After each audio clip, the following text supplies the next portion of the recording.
Okay, so ginamitan natin ng ito, flux. So flex ko lang sa Harris. Ayan, silver bracing flux. Maganda yung yari mga boss. Ayan o. Kita niyo yung mga ano na yan, perfect. So itong buo na to, evaporator na yan.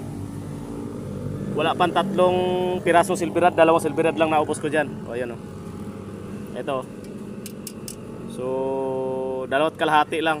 Ayan o, ang daming nahinang ko lahat siya. So ganun siya kabilis, maganda. Ayan o yung yari niya, maganda.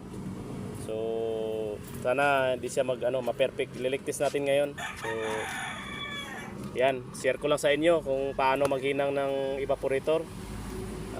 Bago siya hinangin, step 1 is lihain natin. Ayan o. So pagkatapos lihain, lalagyan natin ng silver flux.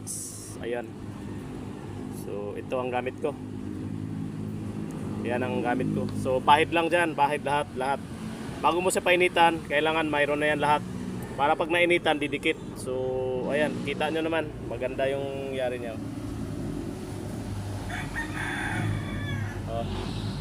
So yan, nag-asol-asol pa, ibig sabihin yan ang tama ng flux. Pero pagka walang flux po yan, putok-putok po yung labas dyan. So mahirapan tayo maghinang dahil hindi siya gagapang agad. Okay, so ayan, sinishare ko lang sa inyo. Thank you mga boss. Ayan, repair pala tayo ng aircon Binotype. Dito tayo sa quarantine facility ng Malabon City. Ayan, dito tayo sa Barangay Tanyong, quarantine facility. Okay.